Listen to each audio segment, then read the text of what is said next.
C'est naturellement avec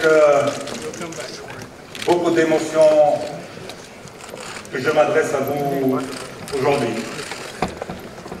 Une année s'est écoulée depuis la tenue à Marrakech de la COP22, où nous avons eu l'immense honneur, l'immense plaisir de vous accueillir toutes et tous dans ce pays, et j'en suis convaincu que vous avez beaucoup apprécié. Nous avons vécu un moment intense sur le plan émotionnel.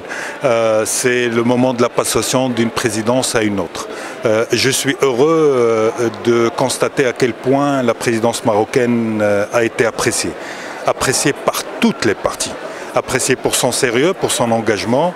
Appréciée également parce que nous avons su, sous le leadership de Sa Majesté, les orientations pertinentes de Sa Majesté, à être une présidence de l'action.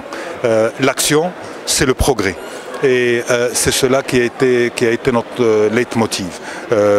L'engagement, la solidarité et l'action, une triptyque sur laquelle nous avons reposé toute notre présidence. Le Maroc a réalisé durant sa présidence des progrès dans les décisions, des progrès à travers la proclamation de Marrakech qui était une proclamation forte. C'est aussi l'occasion également de mettre sur pied le deuxième pilier important aux côtés des États qui est celui des acteurs non étatiques.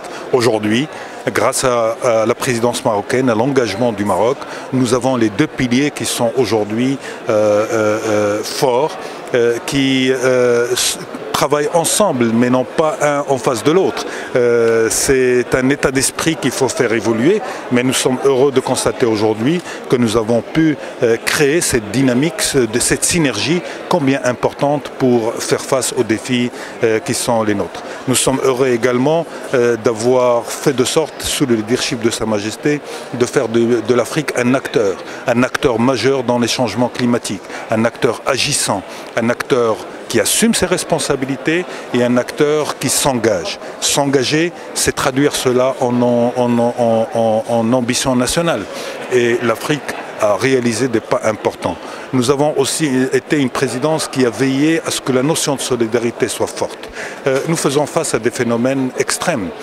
Nous les avons vécus avec en voyant beaucoup de drames se dérouler sous nos yeux cette année.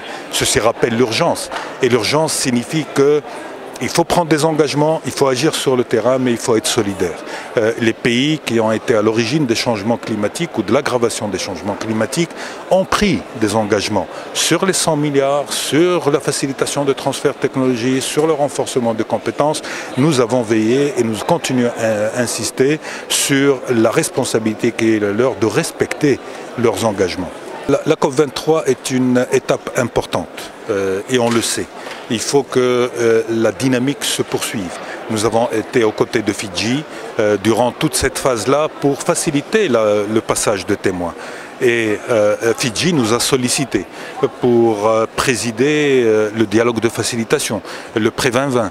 Donc c'est une reconnaissance d'un leadership, c'est aussi une reconnaissance d'une capacité à mener des négociations. On est sollicité également pour faciliter d'autres questions sensibles durant cette COP23 et ceci naturellement honore le Maroc. Le Maroc continuera à être engagé comme il a toujours été. Le combat pour le climat n'est pas limité dans le temps, mais notre rôle et notre leadership doit se poursuivre pour amener la communauté internationale à s'engager encore plus, à faire de sorte que notre continent, les pays en développement, les États insulaires soient des acteurs capables de transformer leur réalité, mais également capables d'agir dans le sens d'une réponse aux défis collectifs qui sont ceux de l'ensemble de la communauté internationale. Il n'y a pas de perdants dans cette affaire, il n'y a que des gagnants. parce que en sauvant la planète, en aidant les pays à évoluer dans l'esprit du respect de l'environnement, ceci apportera naturellement la paix, apportera également l'harmonie et apportera également le bien-être pour l'ensemble de la population sur Terre.